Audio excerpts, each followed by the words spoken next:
शिवलाल प्रतापगढ़ी। बहुत बहुत धन्यवाद उपसभापति महोदय। मैं अब्दुल वहाब साहब द्वारा लाए गए इस रेजोल्यूशन के समर्थन में बात करने के लिए खड़ा हूं। इसी थके हुए दस्ते तलब से मांगते हैं, इसी थके हुए दस्ते तलब से मांगते हैं, हम अपने जख्मों का मरहम तो कब से मांगते हैं।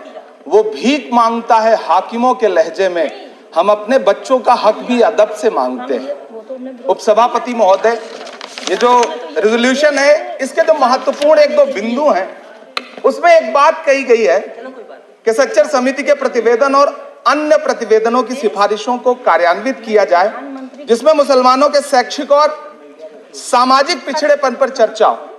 उद्धृत कर रहा हूं मैं इसे। दूसरा पॉइंट है कि छात्रवृत्ति और शैक्षिक कार्यक्रमों को बहाल किया जाए और सुधारा जाए जिससे उच्चतर शिक्षा भागीदारी में सुधार आए। मदरसों के आधुनिकीकरण की बात की गई। मुझे हैरत है, तभी राकेश सिन्हा जी बात कर रहे थे, अभी नहीं है शायद, कहीं चले गए हैं आसपास। उन्होंने अपने भाषण में 23 बार सबका साथ सबका विकास की बात की। अभी गीता जी बोल रही थी, उन्होंने भी कहा कि सबका साथ सबका विकास का बजट आया है, लेकिन वो इसके ये जो रेजोल्यूशन है इसके विरोध में क्यों है मैं समझ ही नहीं पा रहा हूं।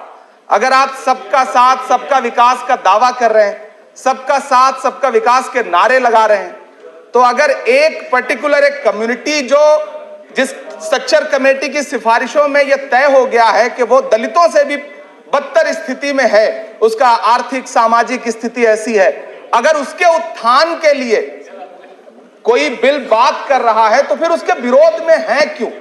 दरअसल ये वही मानसिकता है जो लगातार काम कर रही है, जिसके तहत अमृत काल में भी जो बजट पेश किया जाता है उसमें जो अल्पसंख्यकों का बजट है उसमें 38% की कटौती की जाती है और फिर कहा जाता है कि हम सबका साथ सबका विकास का दावा कर रहे हैं। ये कौन सा सबका साथ सबका विकास का दावा है। मदरसों के जो शिक्षक हैं उनका कई साल से उनको वेतन नहीं दिया गया है। हमारे पास उनके फोन आते हैं, वो कहते हैं कि हमारी बात सदन में उठाइए, हम भूखों मर रहे हैं, हमारे घरों में चूल्हे नहीं जल रहे। हम जब उनकी बात यहां करें तो विरोध, लेकिन बातें क्या हैं? सबका साथ सबका विकास, सबका साथ सबका विकास। एक नारा सुनाई पड़ेगा कि सबका साथ सबका विकास। ये कैसा सबका साथ सबका विकास है?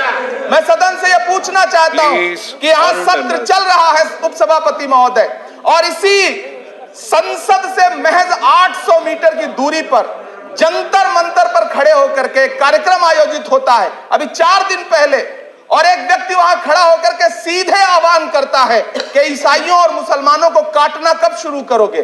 सीधे आह्वान करता है। और सभापति उपसभापति महोदय, मैं पूछना चाहता हूं कि दिल्ली पुलिस उस पर कोई कार्रवाई नहीं करती, उल्टा जो मीडिया उसको दिखाने का प्रयास करती है उनको नोटिस भेजा जाता है। ये कौन सा सबका साथ सबका विकास है उपसभापति महोदय?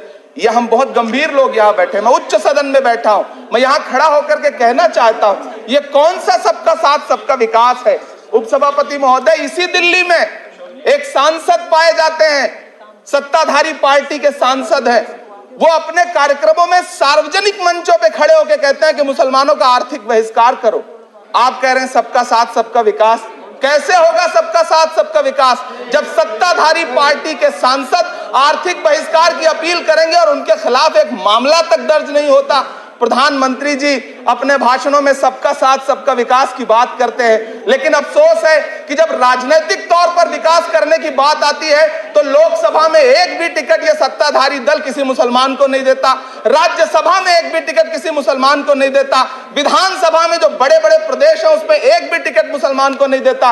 और वो 3 जो नाम के लोग थे, मुख्तार अब्बास नकवी साहब, एमजे अकबर साहब, सैयद जफर इस्लाम, उनको भी किनारे लगा दिया जाता है। ये कौन सा सबका साथ सबका विकास है? काहे का सबका साथ सबका विकास? ये नारा, ये दावा खोखला है।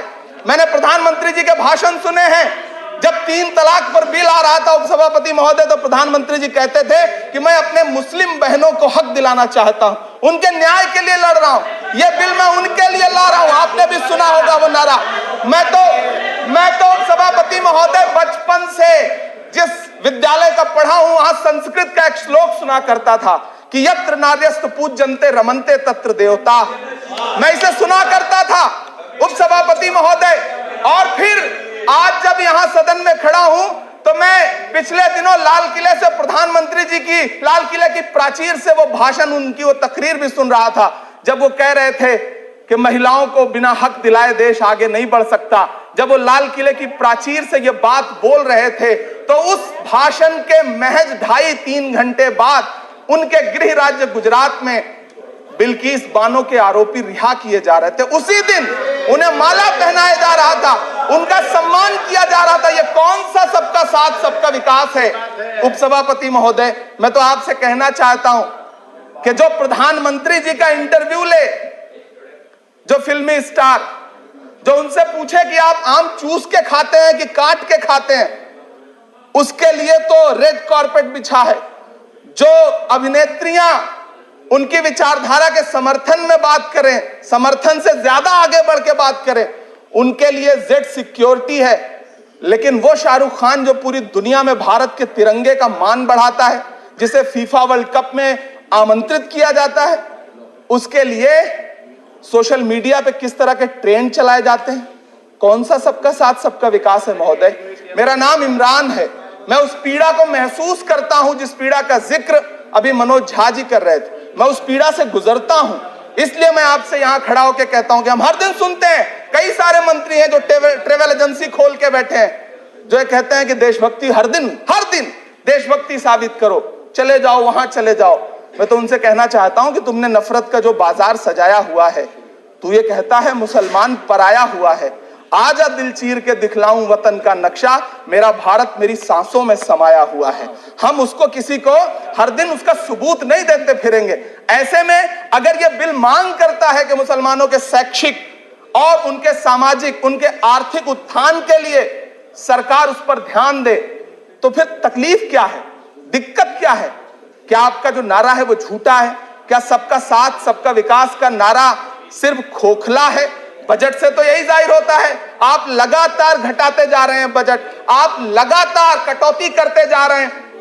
पूरे देश में प्रधानमंत्री जी दावा करते थे सबका साथ सबका विकास के नारे के साथ कि 2022 में हर व्यक्ति के छत पर, घर पर, सर पर छत होगी। यह प्रधानमंत्री जी का उद्धृत किया गया बयान है। लेकिन मैं तो आपसे यह कहना चाहता हूं, आप असम उठा के देख लीजिए, आप मध्य प्रदेश उठा के देख लीजिए, आप उत्तर प्रदेश उठा के देख लीजिए, एक दैत्याकार बुलडोजर है जो चारों तरफ घूम रहा है, और जिनके सरों पर छत है भी, उन छतों को भी छीन लेना चाहता है। लेकिन क्या प्रधानमंत्री जी इसे देखते नहीं है? क्या भारतीय जनता पार्टी सरकार के जिम्मेदार नेता इसे देखते नहीं है कि वो बुलडोजर सिर्फ लोगों का घर नहीं कुचल रहा है, संविधान को कुचल रहा है, लोकतंत्र को कुचल रहा है।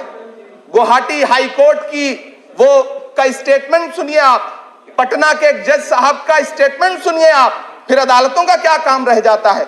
ऐसे में सबका साथ सबका विकास कैसे माना जाए? उपसभापति महोदय, मैं तो आपसे ये कहना चाहता हूं कि पूरी दुनिया में कहीं भी जब कोई अल्पसंख्यक सफल होता है, किसी उच्च पद पर पहुंचता है, तो हम सारे लोग, हमारे तमाम साथी खुश होते हैं। ऋषि सुनक जब प्रधानमंत्री बनते हैं तो भारत में जश्न मनाया जाता है, मुझे खुशी होती है। आप दुनिया के किसी दूसरे देश में अल्पसंख्यक अगर सफल होता है तो आप खुश होते हैं, मिठाइयां बांटते हैं। लेकिन अपने देश में अल्पसंख्यकों के खिलाफ किस किस तरह के नारे इसी दिल्ली और उसके इर्द गिर्द लगाए जाते हैं, क्या वो हम नहीं सुनते हैं? और अगर सुनते हैं, और अगर पाकिस्तान आपके लिए जिंदाबाद होगा, हमारे लिए हिंदुस्तान जिंदाबाद है, भारत जिंदाबाद है। मैं आपसे ये कहना चाहता हूं, आपसे ज्यादा देशभक्त हूं मैं भारत का इमरान हूं, मैं भारत का इमरान हूं। महोदय, मुझे बोलने दें, बाहर भी नहीं बोलने देंगे, यहां भी नहीं बोलने देंगे, ये कौन सी प्रवृत्ति है? उपसभापति महोदय, मैं आपसे ये कहना चाहता हूं, ये जो साझी विरासत, अभी आदरणीय हमारे साथी राकेश सिन्हा जी बात कर रहे थे कि साझी विरासत अल्पसंख्यक बहुसंख्यक में बांटना नहीं है, मैं उनसे कहना चाहता हूं कि आदरणीय जरा सोशल मीडिया पे तो बहुत एक्टिव रहते हैं, रोज चैनलों पर भी बैठते हैं, चैनलों पे होने वाली डिबेट का स्तर देखिए। उसको रोकने के लिए हमारी सरकार रत्ती भर भी कोई कदम उठाना चाहती है? नहीं उठाना चाहती, बढ़ावा देती है। ये जो जहरीली बातें करने वाले चैनल हैं, उनके जो प्रमुख एंकर हैं, उनको सुरक्षाएं दी जाती हैं, उनको रोका नहीं जाता। कौन सा सबका साथ सबका विकास है? ये बिल जिस चीज की बात कर रहा है, अभी राकेश सिन्हा जी कह रहे थे कि प्रधानमंत्री जी ने कहा तिरंगा यात्रा निकालिए। मुझे पूरा विश्वास है कि प्रधानमंत्री जी ने कठुआ के बलात्कारी के समर्थन में तिरंगा यात्रा निकालने के लिए कभी नहीं कहा होगा, लेकिन फिर भी निकली, लेकिन किसी ने रोका नहीं, किसी ने कोई आवाज नहीं उठाई। उपसभापति महोदय, दर्द बहुत सारे हैं, लेकिन ये जो रेजोल्यूशन लेकर के आए हैं उसमें जो शैक्षिक और आर्थिक बातों को उद्धृत किया गया है, मैं आपसे अनुरोध करूंगा कि इसे देखा जाए, इसे जांचा जाए। गीता जी कह रही थी अभी भारत जोड़ो यात्रा पे कि भारत टूटा कहां है। भारत टूटा नहीं है, भारत को कोई तोड़ भी नहीं पाएगा। भारत को तोड़ने का सपना देखने वालों को हमारी आदरणीय इंदिरा गांधी जी ने 2 टुकड़ों में तोड़ दिया था, बांट दिया था। भारत को कोई तोड़ नहीं पाएगा, लेकिन भारत देश में आर्थिक तौर पर, सामाजिक तौर पर जो बंटवारा करने की साजिश मौजूदा सरकार और सरकार के आनुषंगिक संगठन कर रहे हैं, जो आनुषंगिक संगठन कर रहे हैं, उनको रोकने के लिए सरकार क्या कर रही है। मैं अंत में इतना कहना चाहता हूं उपसभापति महोदय के यूपीए के शासनकाल के दौरान श्रीमती सोनिया गांधी जी के प्रयास से, डॉक्टर मनमोहन सिंह साहब के प्रयास से दलित और अल्पसंख्यक बच्चों के लिए फ्री रेजिडेंशियल यूपीएससी की कोचिंग शुरू की गई। हमने ये किया और इसी सरकार के दौरान एक टीवी चैनल ने एक प्रोग्राम बनाया जिसका नाम आपको पता है क्या रखा? यूपीएससी जिहाद। ये शब्द क्या इस देश में सुने जाने लायक है?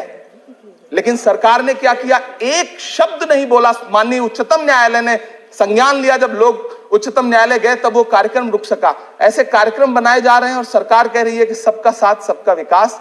उपसभापति महोदय, मैं अंत में आपसे इतना कहना चाहता हूं कि ये जो आर्थिक और सामाजिक आधार पर जो बहुत बड़ी खाई है उसको पाटने के लिए ये जो रेजोल्यूशन लाया गया है, मैं इसका समर्थन करता हूं।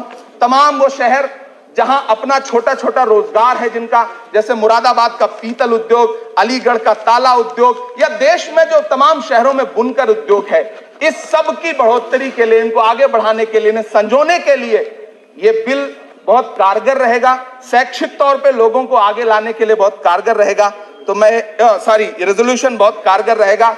और मैं अपने सत्ता पक्ष के साथियों से कहना चाहता हूं कि रिश्तों की ये नाजुक डोरें तोड़ी थोड़ी जाती हैं, अपनी आंखें दुखती हों तो फोड़ी थोड़ी जाती हैं। हम भी इसी देश का हिस्सा हैं।